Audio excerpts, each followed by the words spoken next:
All human beings are born free and equal in dignity and rights. They are endowed with reason and conscience and should act towards one another in a spirit of community. Everyone is entitled to all the rights and freedoms set forth in this declaration, without distinction of any kind, such as race, color, sex, language, religion, political or other opinion, national or social origin, property, birth, or other status. Furthermore, no distinction shall be made on the basis of the country to which a person belongs.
dignity, and rights. They are endowed with reason and conscience and should act towards one another in a spirit of community. Everyone is entitled to all the rights and freedoms set forth in this declaration, without distinction of any kind, such as race, color, sex, language, religion, political or other opinion, national or social origin, property, birth, or other status. Furthermore, no distinction shall be made on the basis of the country to which a person belongs.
veya herhangi diğer bir fark gözetmeksizin, iş bu beyannamede ilan olunan tekmil haklardan ve bütün hürriyetlerden istifade edebilir. Bundan başka, bağımsız memleket uyruğu olsun, vesayet altında bulunan, gayrimuhtar veya sair bireyler hakkında Everyone has the right to marry and to found a family. Everyone is entitled to equal rights as to marriage, during marriage, and at its dissolution. Marriage shall be entered into only with the free and full consent of the intending spouses. The family is the natural and fundamental group unit of society and is entitled to protection by society and the state. Artikel 22.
c'est que sa cause soit entendue équitablement et publiquement par un tribunal indépendant et impartial, qui décidera soit de ses droits et obligations, soit du bien fondé de toute accusation en matière pénale dirigée contre elle. Article 16. Article 16.1.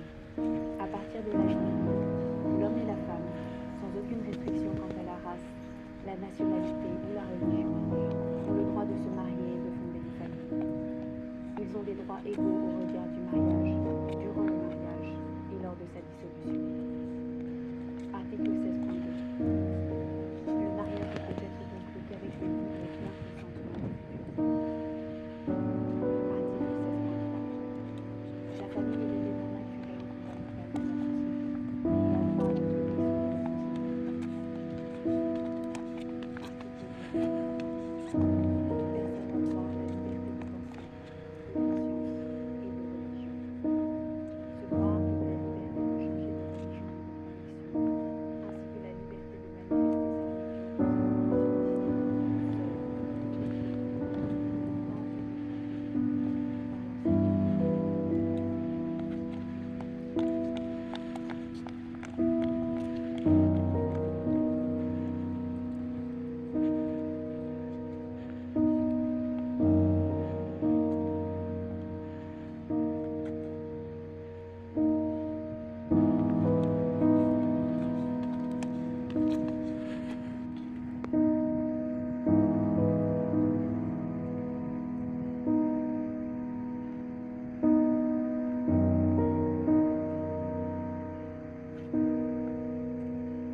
Статья 19. Каждый человек имеет право на свободу убеждений и на свободное выражение. Это право включает свободу беспрепятственно придерживаться своих убеждений и свободу искать, получать и распространять информацию и идеи любыми средствами, независимо от государственных границ. Статья 27. Каждый человек имеет право свободно участвовать в культурной жизни общества, наслаждаться искусством, участвовать в научном прогрессе и пользоваться его благами. Каждый человек имеет право на защиту его моральных и материальных интересов. Qui décidera soit de ses droits et obligations, soit du bien fondé de toute accusation en matière pénale dirigée contre elle. Article 16. Article 16.1. À partir de l'âge nubile, l'homme et la femme, sans aucune restriction quant à la race, la nationalité ou la religion, ont le droit de se marier et de fonder une famille. Ils ont des droits égaux au regard du mariage,